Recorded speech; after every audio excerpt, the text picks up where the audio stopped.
दोस्तों पिछले वीडियो में हमने देखा था कि कोला प्लेटफॉर्म्स कंपनी ईएसएम से बाहर निकल गई है।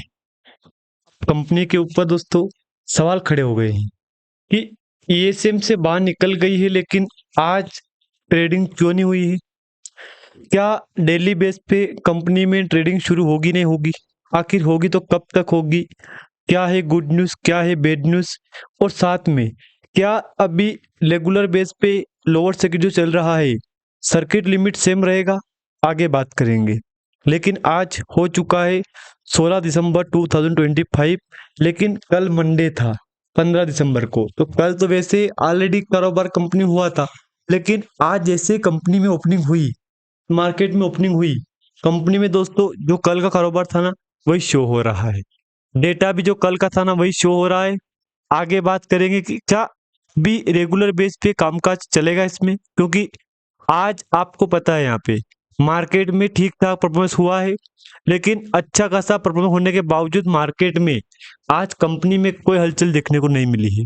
यानी कि सीधा जवाब है मेरा कि आज कंपनी में कारोबार नहीं हुआ है। आप एक बार बीते 5 डे का कारोबार आप देख लो। यहाँ पे 15 दिसंबर को कंपनी में लगभग 1% गिरावट हुई 2 रुपए की। अब देखो लगातार 15 से 20 दिन गिरावट चल रही कंपनी, क्योंकि 10 नवंबर को कंपनी में बना था लो सर्किट। यहाँ पे उसी लो के बाद कंपनी में आज रेगुलर बेस पे ये स्टेप बाय स्टेप कंपनी 1% का सर्किट चल रहा है। आज कंपनी यहाँ पे आ गई है और ये क्लोजिंग दे दी है। तो क्या अब ईएसएम से कंपनी बाहर निकलने के बावजूद क्या कंपनी एएसएम में शामिल हो गई है? हाँ दोस्तों, ये बात आप बिल्कुल सही सुन रहे हो, कंपनी एएसएम में शामिल हो गई है। अब देखो एएसएम में भी कुछ नियम अलग होता है।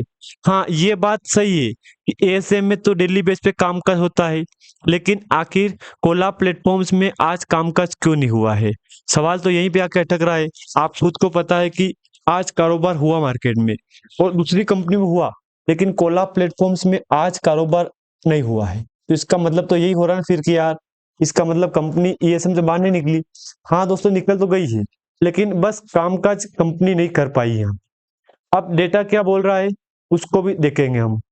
हालांकि कंपनी ने अलाउ कर दी डेली बेस पे ट्रेडिंग, लेकिन आज कंपनी में कामकाज नहीं हुआ है। तो अब बात करेंगे कंपनी के ऊपर क्या अपडेट है। देखो trading restricted on account of surveillance major, ये अपडेट दिया है।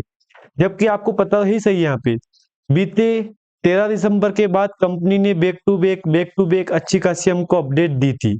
एक बार तो कंपनी ने खुद ने बोला है कि हमने एक एआई सेक्टर में जाने की फैसला कर दिया है और अच्छी ग्रोथ मिल रही है एआई सेक्टर में। और रेगुलर बेस पे आपको वैसे पता ही सही है यहाँ पे एआई सेक्टर मार्केट में कितना बूम कर रहा है। और बढ़ती डिमांड के साथ दोस्तों एआई में कंपनी को जाना जरूरी है यहाँ पे, क्योंकि जो कंपनी अभी हालांकि रिसेंटली कंपनी बिजनेस कर रही है ना, अगर उसी बिजनेस को देख के आप बोलोगे कि अभी तो ठीक ठाक चल रहा है बिजनेस, देखो सही बात है अभी बिजनेस सही चल रहा है कंपनी का, लेकिन बात वहीं आके अटक रही है कि डेली बेस पे सेबी इसको ट्रेडिंग कब तक अलाउ करेगी। तो देखो यहाँ पे 15 दिसंबर का अपडेट था कल का, आज का अपडेट नहीं है। हालांकि यहाँ पे शो हो रहा है एएसएम लॉन्ग टर्म स्टेज 1 में। अब वैसे आपको पता है ना ईएसएम का नियम भी 3 महीने का होता है, चाहे ईएसएम स्टेज 2 3 2 या 1 4 में जाए ना, तो इसका भी 3 महीने में होता है ईएसएम में। लेकिन अच्छी बात यह है कि कंपनी ने लगभग 40 दिन के अंदर ही ईएसएम से बाहर निकल गई है। 10 दिसंबर 10 नवंबर 1 मंथ, आज 6 दिन हो चुके, तो आप एवरेज बोलूँ मैं तो आपको 40 दिन हो चुके हैं, तो 40 दिन के अंदर बाहर निकल गई है। लेकिन अब सवाल वहीं पे आ रहा है कि क्या अब डेली बेस पे कारोबार होगा, क्योंकि ईएसएम तो वैसे एग्जिट कर गई कंपनी। यहाँ पे खुली बात है, आपने मैंने पहले बोला आपको सुबह वीडियो में कहा था कि ईएसएम से कंपनी बाहर निकल गई है। अब बात रह गई दोस्तों एएसएम की। एएसएम में हो सके तो कुछ टाइम देना पड़ेगा आपको, अभी लॉन्ग टर्म स्टेज में है। कौन सी में है? एलटी में, लॉन्ग टर्म में। तो अब देखो सबका अलग अलग होता है, सिंपल बात है, मैंने आपको पहले भी बातें शेयर की थी आपके सामने। ये एएसएम लॉन्ग टर्म स्टेज 1 का है ना यहाँ पे कारोबार, तो 1 में तो आपको खुद को पता ही सही है यहाँ पे 1 से अगर एग्जिट करेगी तो बाहर निकलेगी, अगर 1 से 2 में जाएगी ना तो टाइम तो लंबा हो जाएगा। 1 से 2, 2 से 3, 3 से 4, 4 से 3, 3 से 2, 2 से 1 और 1 से एग्जिट, तो ये लंबा समय खींच लेगा कंपनी यहाँ पे। लेकिन अच्छी बात तो यही है कि अब तो बस ऑप्शन अपने पास एक ही, वेट करना पड़ेगा। हालांकि अभी अच्छी खबर यही है कि कंपनी ने एआई में कदम रख दिया है, तो अपने लिए तो ये भी एक अच्छी बात है कि चलो यार कम से कम कोला प्लेटफॉर्म्स ने एआई में कदम रखा है ना, तो ये तो अपने लिए एक फायदेमंद वाली बात हो गई यहाँ पे। सिंपल बात है, मैंने आपके साथ ऑलरेडी शेयर कर रखा है। अब बात कर लेना नजर के मार्केट के ऊपर। देख लो 3933 करोड़ का मार्केट कैप है, करेंट प्राइस 193 की है, हाई लो 205, एक 13 का लो है, स्टॉक पी 848 का है, बुक वैल्यू 1.34 का है, डिविडेंड यील्ड 0.01% का है, ROC ROE same face value 1 rupees का है। डेटा ये बोल रहा है यहाँ पे। जबकि अगर मैं आपके साथ एक महीने चार्ट दिखाऊं ना आपको यहाँ पे, तो 1 2 3 4 5, ये तो 17 का है, 17 के बाद 24, 1 और फिर 8, फिर कल का 15। तो पूरे एक महीने में कामकाज कितने दिन हुआ? 5 दिन। अब देखो धीरे धीरे 4K, 3K, 2K, फिर वॉल्यूम में कहीं ना कहीं मतलब जंप आ चुका है, तो ये एक प्लस पॉइंट बन गया अपने लिए। तो चलो यार शुरुआत तो कम से कम हुई है यहाँ पे, ये बात आप नोटिस करना कि चलो कम से कम शुरुआत तो यहाँ पे हुई है।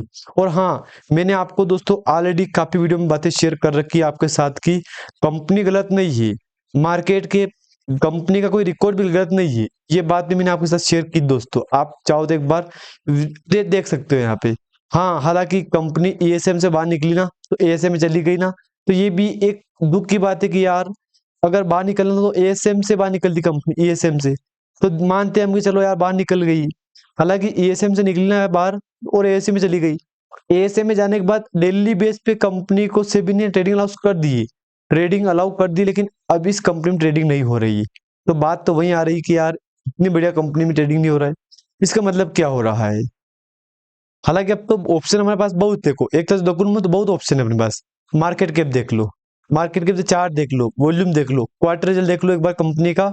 स्टैंड लोन में 1.20 करोड़ से बढ़ के 1.57 करोड़ आया है यहाँ पे। ईयरली बेच जाऊंगा मुंह तो 0.53 करोड़ से बढ़ के 1.57 करोड़ आया है यहाँ पे।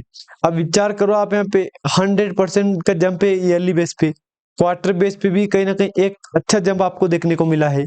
और क्लियर तो सिंपल है, मैंने आपके साथ ऑलरेडी बातें शेयर कर रखी है पिछले वीडियो में कि कोला प्लेटफॉर्म्स कंपनी ने एआई में कदम रख दिया है। ये बात मैंने आपको वीडियो स्टार्ट करने से पहले बोली थी। दोस्तों याद रखना आप यहाँ पे एआई में जाने कंपनी के लिए फायदेमंद हो सकता है, क्योंकि देखो विनियम 30 एलओडीआर के अंतर्गत घोषणा, प्रेस विज्ञप्ति, मीडिया विज्ञप्ति, कब का अपडेट 2 दिन मिलेगा।